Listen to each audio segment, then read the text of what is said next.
Bien, chers amis, bonjour.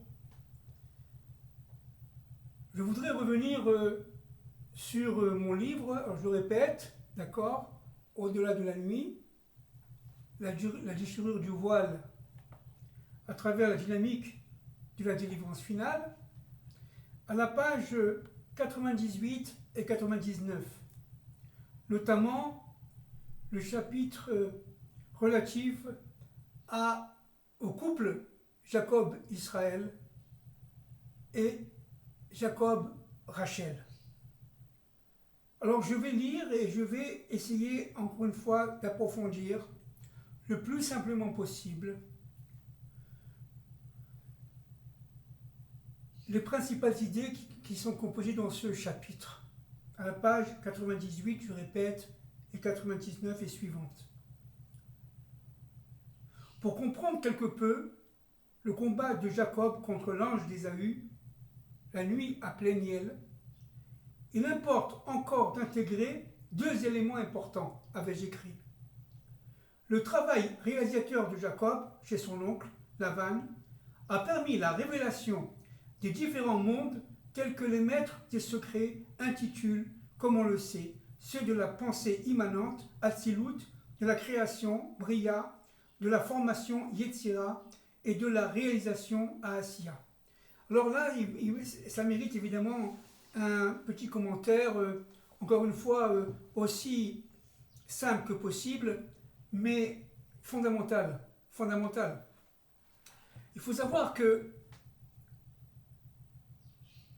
le monde, notre monde, a été créé à la Bria, au niveau de la Bria, c'est-à-dire au niveau de la création.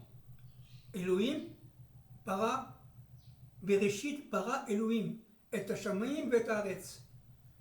Bara, c'est la racine, c'est le verbe de Bria. Avant Bara, avant la Bria, il y a le monde d'Atsilut. C'est-à-dire qu'en fait, lors de la création du monde, au niveau de la Bria, Akadosh Baruch Hu avait la volonté de réparer son monde. C'est-à-dire que Bereshit n'est pas le commencement du monde. Bereshit, c'est le début de la réparation du monde. Mais réparer quoi? Alors on va essayer de comprendre un peu. D'abord, le monde est séparé, divisé en, si je vais très synthétiquement bien sûr, en 4 niveaux. Le monde a été créé par gradation, par niveau, progressivement. Le niveau 1, c'est le monde d'Atsilut, on vient de le lire. Le niveau 2, c'est le monde de la Bria. Le niveau 3, c'est le monde de la Yetzira, la formation.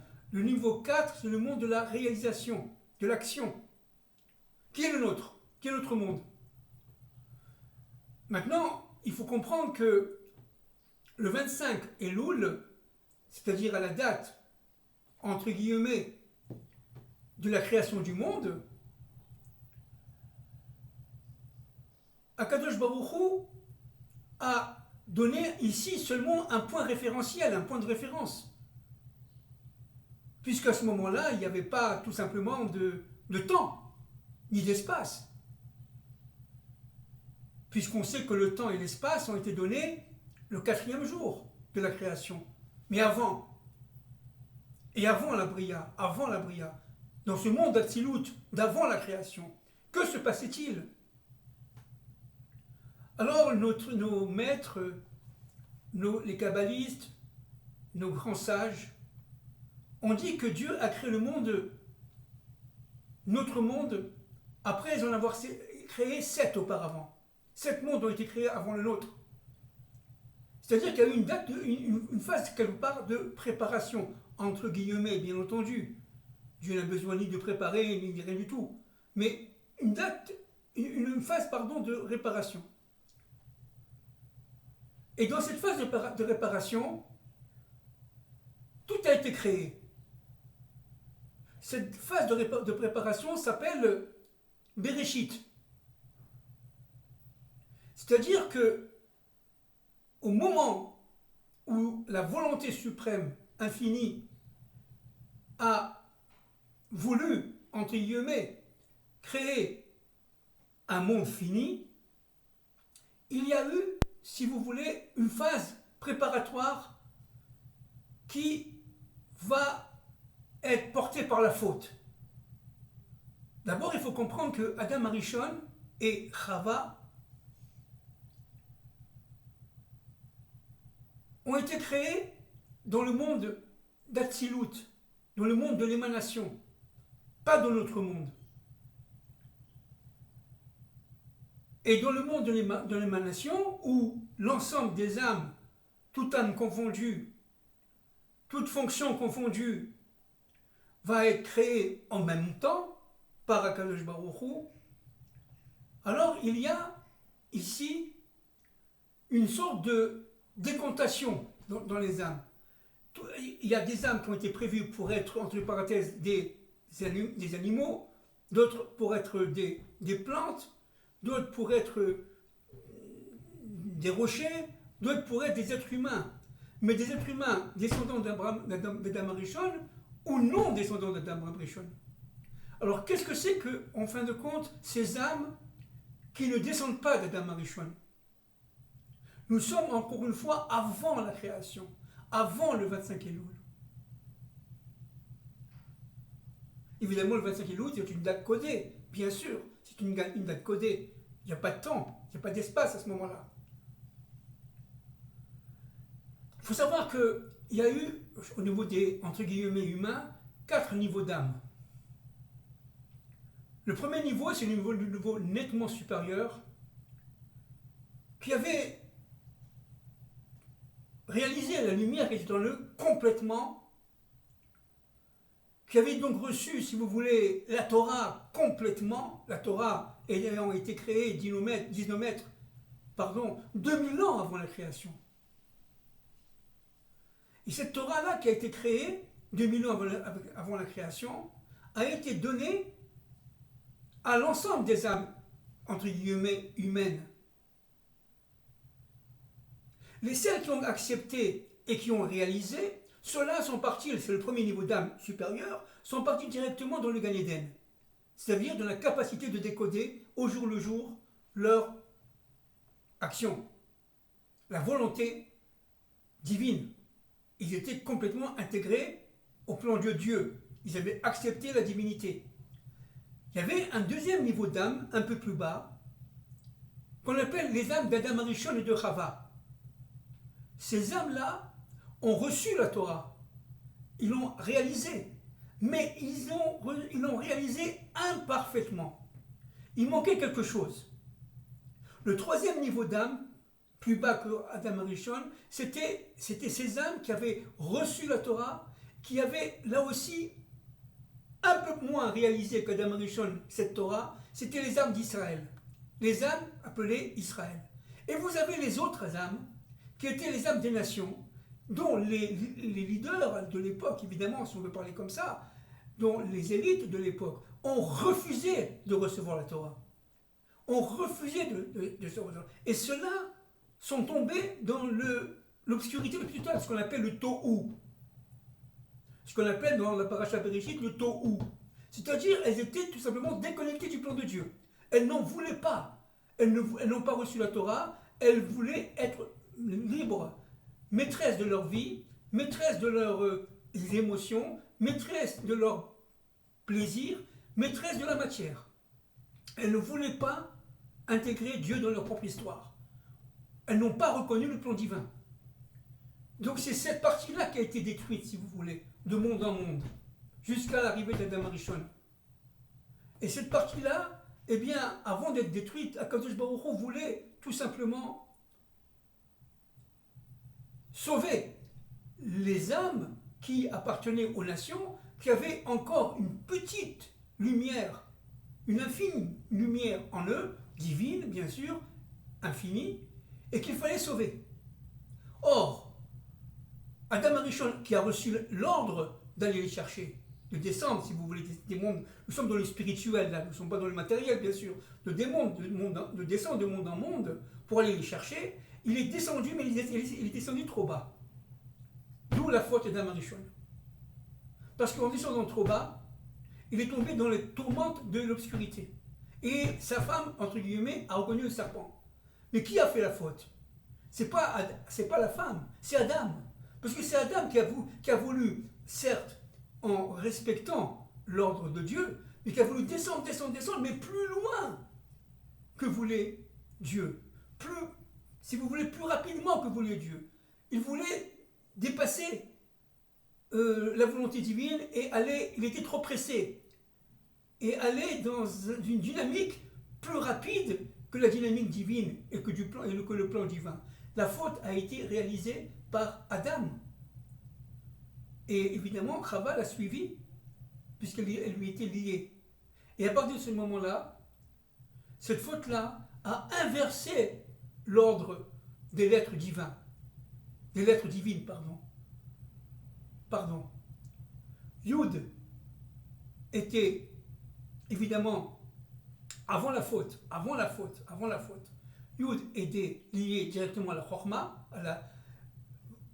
et était lié à la Bina. Le et d'en bas est lié à la réalisation, c'est-à-dire à la Malchut, et le Vav était lié au Yesod et à Tiferet. C'est-à-dire qu'en fin de compte, le nom de Dieu, les lettres du nom de Dieu ne sont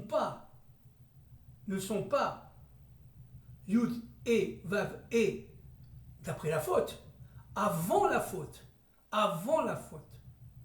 Le nom de Dieu est Yud et Vav. C'est-à-dire que la réalisation, la réparation a été accomplie. Or, la faute a été d'inverser les deux dernières lettres du nom de Dieu. Yud et Vav et. Et le travail du Mashiach, c'est de réparer cette faute et de réparer l'ordre des choses. De remettre le Yud, et Vav. Et le Vav étant lié directement à cette féminité qui est liée directement à la lettre E. C'est-à-dire la lettre E est féminine, la lettre Vav est masculine, elle descend, si vous voulez, des forces de Yosef, ce qu'on appelle les forces de Tiferet, les forces de Yesod, mais c'est grâce à cette jonction entre le et d'en haut et le et d'en bas que le Vav va pouvoir resplendir. Yud et Vav. C'est-à-dire qu'en fin de compte, la réparation sera faite lorsque le et d'en haut, c'est-à-dire des mondes supérieurs, le et d'en bas, des mondes matériels, notre monde, seront réunis, alors le Vav va pouvoir, si vous voulez, resplendir. Et qu'est-ce que c'est que le Vav? Le Vav est lié à la masculinité. C'est-à-dire qu'en fin de compte, lorsque la féminité d'en bas, le et, c'est-à-dire la Malchut, rejoindra la féminité d'en haut, qui est la Bina, alors Yaakov Avinu, le Vav, avec son fils Yosef, vont réaliser l'union des contraires, et c'est la Géoula. Les forces d'en bas liées au et sont liées directement, on le sait, des forces de Rachel. Les forces d'en haut, liées à la Bina, sont liées aux forces de Léa. Les forces de Rachel et les forces de Léa, en se reliant, vont créer, si vous voulez, par le Yesod, c'est-à-dire par l'union des contraires, Tiferet, Jacob, et le Yesod, Yosef, vont créer tout simplement le Mashiach. C'est-à-dire que les forces de Mashiach vont être intégrées dans les forces de Rachel par Ruth, la Moabite, par Ruth, n'est-ce pas, l'ancêtre du Mashiach ben David, elle va pénétrer les forces de Rachel, elle va pénétrer les forces de la Malchut, elle va s'unir à Rachel et à Léa. Et à partir de ce moment-là, cette union-là, grâce au Vav, encore une fois, vont permettre aux forces de Jacob de devenir Israël. Il y a une autre force très importante aussi qui va arriver, c'est la force de Esther. Esther, c'est cette force qui va permettre aussi de réunir profondément les forces de Rachel aux forces de Léa dans la Malchut, cette fois-ci, dans la Malchut, parce que Esther a Malka, dans la Malchut. Esther la Malka. Et Achashverosh, son mari, le mari d'Esther, entre guillemets, va faire tchouva. Pourquoi? Comment il va faire tchouva? Parce que Esther va rentrer dans son intériorité, à lui, roi de 127 provinces, entre parenthèses, 127 sont liés aux 127 ans de la vie de Sarah, on l'a vu l'autre fois, et à partir de ce moment-là, ces 127 ans de la vie de Sarah vont former une force qui correspond directement aux attributs divins, d'accord, notamment aux 3 attributs d'en haut et aux 7 attributs d'en bas, qui va permettre au Keter, la force initiale, la force unique, de se rallier à la Malchut. Keter Malchut, grâce aux forces de Sarah, donc d'Esther, parce que Esther, c'est le Gilgoul, c'est la réincarnation de Sarah. Alors c'est pour ça que c'est très très intéressant là, parce qu'on dit qu'il a réussi à pénétrer dans le Gan Eden Pardes, page 99. Alors qu'est-ce que ça veut dire qu'il a réussi à pénétrer le Pardes? Parce que tout simplement, encore une fois, pour pénétrer le Pardes, qu'est-ce que c'est? On répète, c'est la capacité de comprendre à partir de notre monde le comment et le pourquoi des actions.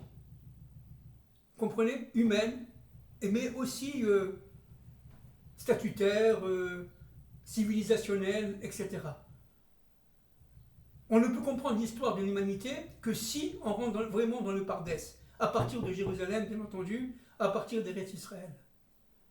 On le sait, Eretz Israël, c'est une terre qui porte en elle l'intériorité des choses, l'intériorité des éléments. Et donc, grâce à cette union entre Rachel et Léa, grâce au niveau secret, à ce renforcement de cette union dans la Malchut par les forces d'Esther, et aussi et surtout, n'est-ce pas, et je reviendrai, par les forces de Sarah, alors il va y avoir tout simplement la réparation de la faute d'Adam Rishon. N'oublions pas que Adam Rishon, qui est rentré dans le Pardes, bien qu'il ait réalisé pas à 100%, pas complètement la volonté divine à partir de la Torah qu'il a reçue, les premières tables de la loi, mais il était en dynamique de le faire. Il est tombé parce qu'il est parti chercher les nations, si vous voulez, qui n'ont pas reçu la Torah, qui ont refusé de recevoir la Torah, qui vivaient dans l'égotisme, qui vivaient dans la société de consommation. Maintenant, vous comprenez ce qui se passe aujourd'hui avec le matérialisme historique, avec la société de consommation. Le monde est tombé très très très bas, comme il était tombé très très très bas au temps d'avant la création. Et que Dieu a détruit. Et il a sauvé Adam Rishon. Et là, à partir de ce moment-là, on rentre dans la Bria. Parce qu'Adam Rishon était avec Chava, je le répète, Adam et Chava, bien entendu. Adam sans Chava n'est pas Adam, bien entendu. C'est le couple qui est important. C'est l'union des contraires qui est important. C'est le masculin et le féminin, le ciel et la terre, Israël et les nations. Pour que Israël puisse, qui est le côté masculin des nations, pour qu'Israël puisse être, si vous voulez, porteur de délivrance, il faut d'abord qu'il soit lui-même, qu'il ait réussi à allumer la lumière intérieure qui est en lui. C'est ce qu'a fait Jacob chez Lavan. C'est ce qu'a fait Jacob chez Lavan. Il a allumé sa lumière intérieure. Et pour allumer sa lumière intérieure, il fallait d'abord souffrir, comme Jacob a souffert, mais aussi et surtout travailler dans ce monde. Dans ce monde. Il était gardien de brebis, il était, j'allais dire aujourd'hui, agriculteur, chef d'entreprise, et il a avancé, il a reçu un salaire de son patron, et avancé sans aucun doute, avec une émouna de feu pour devenir Israël. Jacob étant lié à la Malchut, Israël étant lié à la Bina. Donc Jacob-Israël, c'est directement lié à, entre guillemets, si on peut se parler comme ça, à Hachem ou à Elohim. Hachem est dans le monde de la Bina, caché, en dehors de ce monde, Yudke Vavke, mais Elohim, c'est l'attribut d'Hachem dans l'autre monde, qui est véritablement un monde de limites, un monde de loi, un monde naturel. À Teva, à la même Gematria que Elohim. 86. 86. Alors donc, je continue à lire. Vous comprenez? Et le combat contre, toujours la page 99, et le combat contre l'ange de la mort, naissant de la séparation des deux arbres, encore une fois, que s'est-il passé? Il s'est passé un phénomène très très important. Pendant Bereshit, l'ange de la mort existait potentiellement. Quand est-ce que l'ange de la mort, l'ange des sables, si vous voulez, a existé? Lorsque Adam Arishon a fait la faute. C'est-à-dire lorsqu'il est tombé dans la ruse, dans les griffes du serpent primordial. C'est-à-dire dans son égotisme, son côté individualiste, son côté matérialiste, sans avoir la volonté véritablement de réaliser et seulement de réaliser la volonté de Dieu. À partir de ce moment-là, il est tombé dans ce monde mortifère. Et donc, c'est quoi le Mashiach maintenant, vous comprenez? C'est Adam et Chava, évidemment. C'est Moshe et Tzipora, évidemment, qui reviennent dans notre monde. Mais qui reviennent dans ce monde qui contient tous les autres. Ce monde, c'est le monde de la Sia, c'est le monde de l'action, de la réalisation. Dans ce monde de la Asiya, n'est-ce pas, il y a tous les mondes. Et qui reviennent dans ce monde de la Asiya, qui descendent au niveau des nations, n'est-ce pas, par l'intermédiaire d'Internet, par l'intermédiaire de YouTube et de tout ce que vous voulez, Facebook, tout cela, ce sont des mécanismes que Dieu a créés pour pouvoir faire passer la parole. Alors évidemment, comme c'est l'arbre du bien et du mal, il y a le mal aussi là-dedans, bien entendu. Bien entendu, jusqu'à la fin, la sortie du Mashiach, il faut faire très attention aux forces mortifères, aux forces négatives qui sont conduites dans ces réseaux informatiques, bien sûr. Mais au niveau du bon côté de l'informatique, eh bien, cela permet à la parole du Mashiach, quand il viendra, ça permettra, quand il viendra, on ne le connaît pas, bien entendu, mais qui viendra, permet de réveiller, non pas toutes les nations comme il voulait le réveiller à Bereshit, avant la création, et qui a entraîné évidemment le Tohu, mais c'est-à-dire tout simplement l'obscurité mortifère, le désordre mortifère, l'implosion des vases, comme dirait le Harizal, de mémoire bénie, mais il faut absolument descendre pour rechercher les âmes éclairées. Ça veut dire les âmes qui ont une possibilité de lumière. Cet or à Ganous qui est caché en eux. Et donc ces êtres-là vont être libérés, vont être sauvés. Et c'est ça la réparation. Parce que le monde, si vous voulez, Dieu a créé le monde, notre monde, à partir de 4 dynamiques. Encore une fois, on est en dehors du temps de l'espace là. D'abord une dynamique de création, la Bria. Ensuite, il y a une dynamique de destruction, le Tohu, qui deviendra Bohu, entre parenthèses, ça veut dire la destruction qui sera formateur d'une nouvelle création. Après le Tohu, il y a, c'est-à-dire la séparation, il y a la réparation. Cette réparation, c'est le fait que chacun se retrouve à sa place. Chacun aura tout simplement compris quelle était sa mission et va réparer le monde qui est en lui, avec la lumière intérieure que chacun a. Mais encore une fois, toutes les nations, tous les êtres appartenant aux nations ne sont pas partie prenante de cette dynamique. Quatrième dynamique, la rédemption. Alors la rédemption de quoi? La rédemption des Bnei Adam. Ça veut dire de ces êtres qui avaient la lumière allumée en eux, qui ont dû être libérés et rattrapés par Adam Arishon, parce qu'ils étaient tombés dans les méandres de l'obscurité, dans les méandres mortifères de la matérialité, pour pouvoir créer, déjà à l'époque, la rédemption du monde.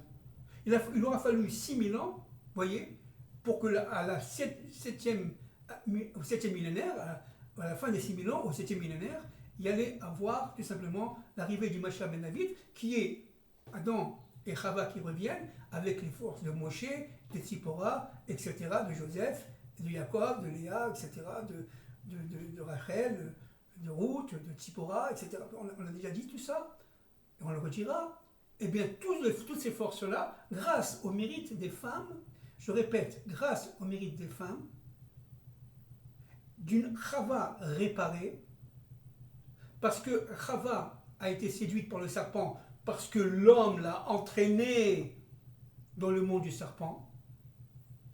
Et à partir de ce moment-là, cette réparation sera bénéfique pour nous tous et reposera sur la glorification du nom de Dieu dans notre monde, sur, évidemment, le principe de Malchut.